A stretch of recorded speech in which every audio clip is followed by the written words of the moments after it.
with our speakers Ismael from Lagrange, Mike from EtherFi, YQ from AltLayer, and Ben from Node Capital.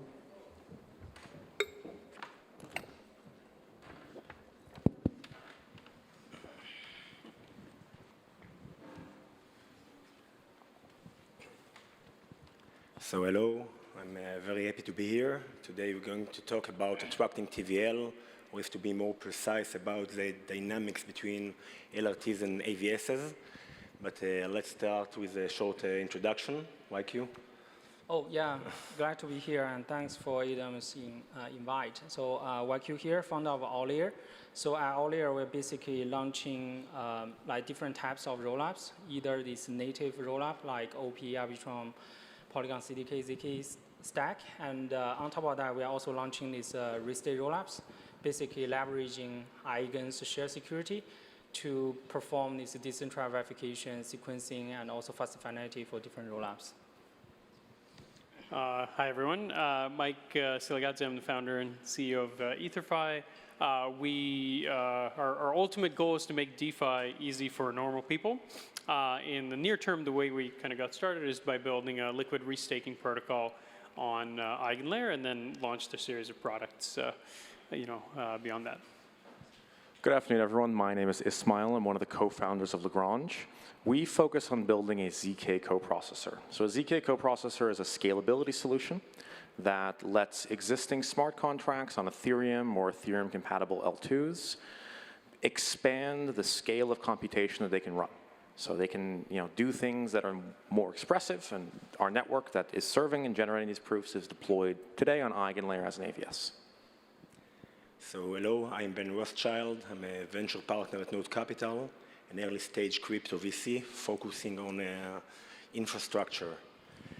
So let's begin in the beginning of the funnel for all this incredible ecosystem to thrive. First, the liquid restaking protocols, also known as LRPs. For simplicity, I will use LRPs as to attract TVL. Now is the place to make a disclosure. We are at Node Capital, a very proud seed investor at EtherFi. But nonetheless, no one can deny that EtherFi have achieved a significant amount of TVL. Actually, we haven't seen such a growth for a while. So, Mike, would you mind to share how have you done it, and how are you planning to retain and sustain this growth? Sure. Yeah. So we've, the growth really has been kind of meteoric. I think everyone was surprised by it. We were surprised. The EigenLayer was surprised. I don't think we realized just how much pent-up demand, existed for this kind of thing. And I think it's a function of a lot of things. We got super lucky with timing. When we launched and when EigenLayer really launched was when the whole crypto market experienced a resurgence, right? ETH price more than doubled, and just the ETFs were approved, tons of capital started pouring in. And restaking, I think, became, the narrative for Ethereum, maybe even to some extent, all of crypto. And so we were all just the beneficiaries of that. I think it's important to acknowledge that in addition to building what's hopefully a pretty good product, there was just a huge element of timing and luck involved, which I don't think is really possible to replicate. It's kind of a perfect storm of good stuff happening. But there's a bunch of other things that I think we did quite deliberately, that helped us be successful. One of the things we focused on was really building out our DeFi ecosystem. Our internal policy, much to the chagrin of some of our employees, was we're just going to say yes to everything. That was our policy. Is we're just saying yes to every integration, every partnership. We'll figure out how to make it happen, but just say yes to everything. We had to work 16-hour days for many, many, many months. But I think that allowed us to get a presence on every layer 2, now our liquid restaking token, ETH, is integrated. It's probably the most widely integrated staking token at this point, and it's integrated in basically every chain protocol, everywhere that you might find DeFi integrations. So that helped out, and then I think just creating a trusted brand helped quite a bit. Focusing on security, ensuring withdrawals were enabled on day one, and just continuing to deliver and over-deliver on our promises to our users. I think just created a trusted brand where people felt comfortable deploying sometimes many hundreds of millions of dollars into the protocol. So I think it was a combination of those things. Great, and how do you plan to sustain and retain it, this amazing growth? Yeah, so that's a good question. I think there's a certain amount of Lindy that just emerges naturally when something gets big enough and integrated into everything. So I think we're sort of past the minimum viable stage, and there's just an element of longevity that's kind of baked in just by aggressively bootstrapping to a good size. However, I don't think that's enough. That's that's not sufficient differentiation, and so that's why our longer-term strategy, as I mentioned, at the very beginning, is really to build a suite of DeFi. Integrated DeFi apps that make DeFi easy for normal people. So in our case, that is our trifecta or trilogy of products: EtherFi Stake, EtherFi Liquid, and EtherFi Cash, which allow you to save, invest, and spend your crypto. And so this integrated offering, I think, is unique. It's the first of its kind in crypto and in DeFi, and it creates enough utility around the entire suite that it becomes more than just the sum of its parts, let's say. Okay, thanks. So let's move forward in the funnel. So Ismael, from a perspective of an AVS, and I know that in Lagrange case, you've signed contracts with the 4 biggest LRPs, which is super impressive, securing more than $2 billion USD. But let's talk also in general. An AVS has many options. So how does it choose which LRP to approach, or if to go directly to EigenLayer? Yeah, that's a phenomenal question. So in terms of where Lagrange is right now, we are in production with 2 AVSs that are secured by more than 7 billion each in restaked ETH. Much of this ETH comes from many of the LRT protocols, like EtherFi, who we've had tremendous relationships with because of their professionalism and because of their prevalence in the EigenLayer ecosystem. So when we think through how we select our capital, the first and foremost question we have to answer is, what is the expectation of yield on that capital? And do we believe we have the capacity as a company and as a team to properly pay out that yield? And so in line with that, when we were engaging with and working with LRTs initially, it was a dialogue, it was a conversation. We operate in a market on top of EigenLayer, and we want to determine how we can, in the best way possible, materialize as much economic security as we can in our system while ensuring that the rates that we pay on it are competitive. And so I think EigenLayer right now is at this very interesting moment where there is a massive amount of economic security. Slashing will be added soon. Payments will be added soon. And a lot of projects are thinking through, how can I leverage this for my application's function? And concurrently with that thought, I would suggest that those projects think to themselves, well, how much security can I pay for? Because if I need to have the ability to slash that security, I need to have the ability to make whole a payment. I need to be able to cover the risk-adjusted return that the capital expects and the capital source expects. The good thing about teams like EtherFi is that they have really sticky participants. They have a great ecosystem, and so you can trust that the capital you get from there is competitive with the broader market. I would caution against using capital sources that might not be sticky, that might flee in the event of market downturn. And I'd also say that an important question is operator diversity. It is how many operators are being used by this LRT in order to secure the AVSs that it works with, and are these operators who I believe have the capacity to securely run my infrastructure? Are these marquee participants in other POS and economic-based systems, or are these folks who sort of maybe just entered the space for the first time or started to gain prevalence for the first time as EigenLayer took off? And I think, to the credit of many of the LRT protocols, and EtherFi is a great example of this, the folks they work with are consummate professionals. Thanks.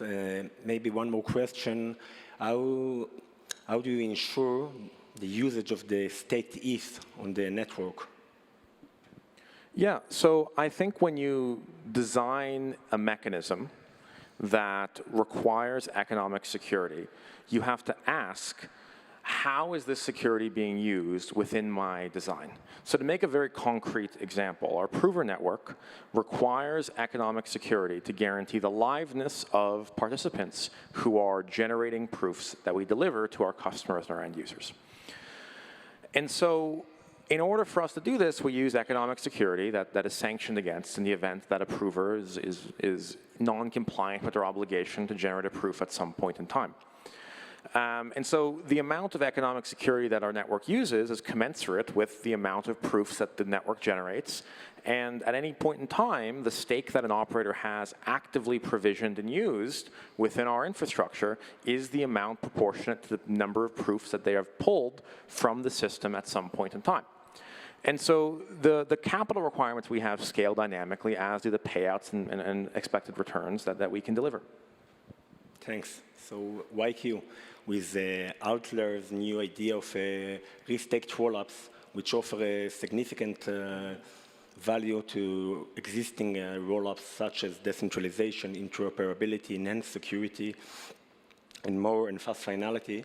And I'm sure that this value helps these rollups to attract TVL. May you elaborate on? Yeah, so as you mentioned, right, definitely I believe with the collaboration with the Eigen and on building these different AVS, as you mentioned, right? For example, the mark for fast finality and also verification, we've been securing a bunch of these recently rollouts so far. I think it's already 4, and today we just launched another one. So the thing a little bit different from the other AVS is that for us, right, as you can see, we are launching risk-state rollups or rollups on different sectors, like gaming, social, DeFi, and today we launched another one, Deepin. So as you just mentioned, right, since we can provide this extra security for these rollups, definitely we give their users more confidence in using these rollups. And it's not just about TVL, also this number of users. If you look at the data, soon we will launch a dashboard for most of the risk-state rollout. You will see that they have like tons of millions of transactions and also millions of users. So that's definitely a boost of the confidence for the user to use these rollups. As I just mentioned, like in another sort of conference just now, so the pinpoints for the existing rollup stacks is really about the single sequencer, and basically for the big ones like OP, Arbitrum, probably Base, they're fine because like we know that they won't run away. So even it's a single sequencer, but still we can trust the sequencer somehow. But for a lot of these application-specific rollups, right, they don't really have the advantage because they are big in their sector, for example, in gaming or in social. But in crypto, for the crypto users, we probably don't know them. And in that case, even they have fraud proof or ZK proof, but still, since everything is really running on top of the single sequencer, like typically for a lot of protocols, they don't really have a lot of confidence and trust in it.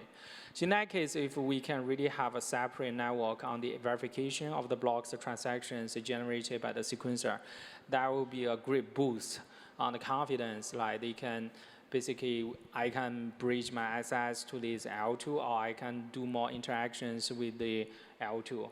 So that's something I believe is very special at this stage when we bring this risk-state rollup for a lot of these projects and applications.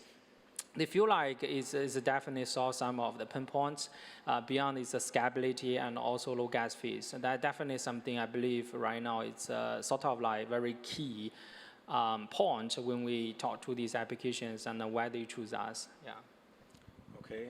It's important to say that AltLayer's risk-taked rollups are basically AVSs themselves, right? Mm-hmm. We are talking about 3 vertically integrated AVSs, which also need to secure their networks and to attract TVL. Can it create a competition between AltLayer and its partners? Actually, it's not really. It's the other way around. For example, we collaborate with Ismael Lagrange and a bunch of the other AVS, and we have friends, close friends with a lot of these AVS founders. So because for us, we sort of like provide the funnel where these rollups. Because for rollups, we beyond like sort of the normal sequencing, explorer, bridge, they also need some extra services. So for example, this ZK processor, especially for gaming, right? You won't really process all the features and also functionalities on-chain, you definitely need to handle something off-chain. So in that case, like Lagrange or some other AVS, they can provide this verified off-chain computation is a big plus. And beyond that, also Oracle, also some new bridge secured by this Eigen. And these are all like sort of good partners we currently work with them. Basically, sometimes we even prioritize the collaboration with them because we know them very well for the past 2 years. And at the same time, we know that they have some extra security shared from this Eigen compared to the other like sort of bridges or some other protocols. They basically have their own POS network, right? All the security derived from their own tokens. So in this case, like for the AVS natively secured by Eigen, minimum, even before slashing, right? Right now, I think everyone has like over 1 billion security there.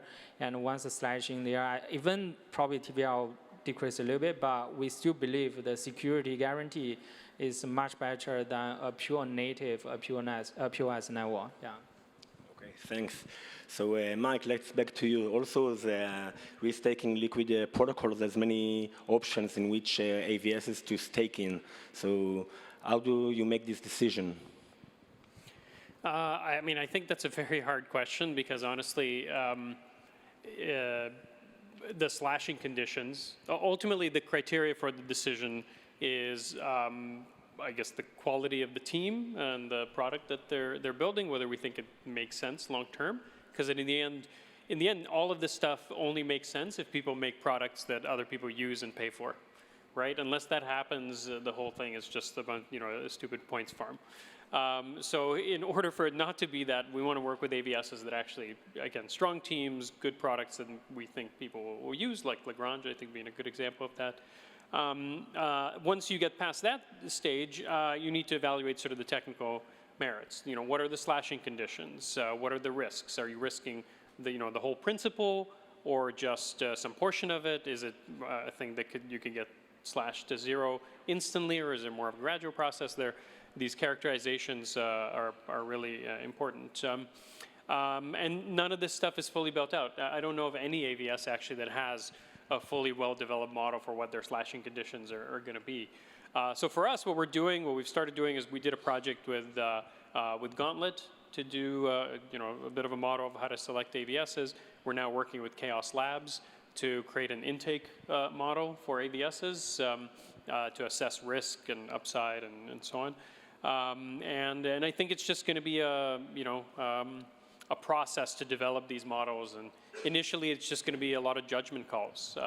In other words, making decisions and trying to be conservative. Like we've always said, as EtherFi, we're going to be the boring LRT.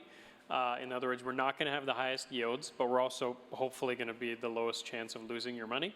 And so we haven't, let's say, some LRTs have just gone 100% restake everything to everybody.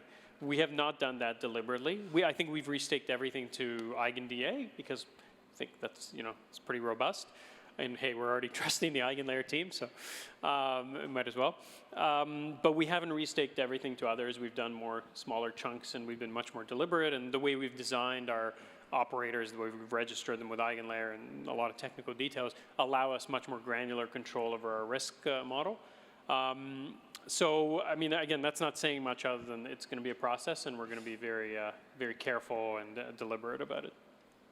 Cool. So I see we have still some minutes left. So let's talk about the partnerships among you, the panelists. I know that Lagrange has a partnership with EtherFi and with AltLayer, but maybe I have a small scoop. Yesterday over dinner, Waiki told me that also EtherFi and AltLayer has a partnership. So maybe you can share with us. Go ahead. EtherFi? Yeah, sure. Maybe I'll just briefly, so we're launching we have our trilogy of products, EtherFi, Stake, Liquid, and Cash. Our Cash product is actually going to have its own roll-up. We haven't really been marketing or selling the fact that we're doing a layer 2 because honestly, it feels like a very grifty thing that's been happening. And ours is very simple and utilitarian. We just need block space to be able to record credit card transactions with some level of privacy. And so we're using AltLayer to do our roll-up, as a service. Alpha. Ismael? Yeah.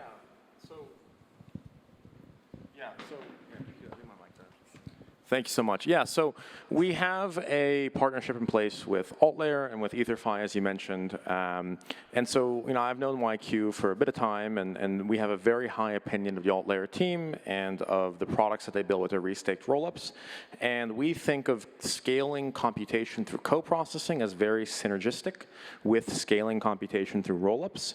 As you develop new execution spaces and you deploy these, there are still certain primitives that these execution spaces just naturally don't have access to since they're blockchains, right? Scaling computation over historical data, over receipt data, over transaction data, et cetera.